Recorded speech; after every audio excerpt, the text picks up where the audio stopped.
నమస్తే, welcome to Prabhat news. ప్రకాశం జిల్లా అభివృద్ధిపై సమన్వయ సమావేశం. జిల్లా ఇన్ఛార్జి మంత్రి ఆనం రామనారాయణ రెడ్డి అధ్యక్షతన సమీక్ష. ప్రకాశం జిల్లా సమగ్ర అభివృద్ధికి సంబంధించి నేడు జిల్లా ఇన్ఛార్జి మంత్రి దేవాదాయ శాఖ మంత్రి ఆనం రామనారాయణ రెడ్డి అధ్యక్షతన సమన్వయ కమిటీ సమావేశం జరిగింది. ఈ సమావేశంలో జిల్లాకు చెందిన మంత్రి, శాసనసభ్యులు పాల్గొని వివిధ అభివృద్ధి కార్యక్రమాలపై సమగ్రంగా చర్చించారు. ఈ సందర్భంగా మంత్రి ఆనం రామనారాయణ రెడ్డి మాట్లాడుతూ, ప్రకాశం జిల్లా అభివృద్ధికి సమన్వయమే కీలకం అని, అన్ని శాఖల పరస్పర సహకారంతో పనిచేస్తూ ప్రజలకు మెరుగైన సేవలు అందించాల్సిన అవసరం ఉందని పేర్కొన్నారు. జిల్లా అభివృద్ధికి అవసరమైన నిధుల సమీకరణ, అలాగే రానున్న వేసవిలో నీటి ఎద్దడిని నివారించేందుకు ప్రత్యేక కార్యాచరణ ప్రణాళిక రూపొందించనున్నట్లు తెలిపారు. ముఖ్యంగా నియోజకవర్గాల్లో దేవాలయాల అభివృద్ధికి సంబంధించి సమావేశంలో జిల్లాకు చెందిన శాసనసభ్యులు తమ నియోజకవర్గాల్లోని దేవాలయ అభివృద్ధికి సంబంధించి నిధులు విడుదల చేయాలని మంత్రిని కోరారు. మంత్రి ఆనం రామనారాయణ రెడ్డి ప్రత్యేక చొరవ తీసుకొని దేవాలయాల అభివృద్ధికి పెద్దపీట వేస్తారని హామీ ఇచ్చారు.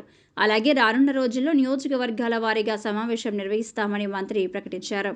జిల్లా అభివృద్ధిపై ప్రత్యేక దృష్టి ఈ సమావేశంలో మంత్రులు, శాసనసభ్యులు, అధికారులు తమ అభిప్రాయాలను వెల్లడించారు. ప్రధానంగా సమగ్ర ప్రణాళిక ఆధారంగా ప్రాజెక్టుల అమలు, అభివృద్ధి పనుల వేగవంతం, ప్రజలకు మెరుగైన మౌలిక సదుపాయాలు కల్పించడం వంటి అంశాలపై చర్చించామని మంత్రి తెలిపారు. ఈ సమావేశంలో పాల్గొన్న మార్కాపురం శాసనసభ్యులు కందుల నారాయణ రెడ్డి మాట్లాడుతూ, మార్కాపురం పట్టణంలోని శ్రీ లక్ష్మీ చెన్నకేశవ స్వామి వారి భూములు అన్యాక్రాంతం అయ్యాయని, దీనిపై తక్షణమే ఎంక్వైరీ చేసి దేవాదాయ శాఖ స్వాధీనం చేసుకోవాలని దేవాదాయ శాఖ మంత్రిని కోరారు.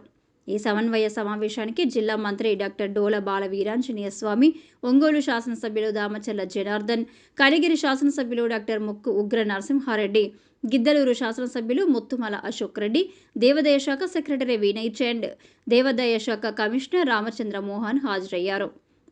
జిల్లాలో ప్రగతి తీరును సమీక్షిస్తూ అభివృద్ధి కార్యక్రమాల అమలు విధానంపై సూచనలు అందించారు.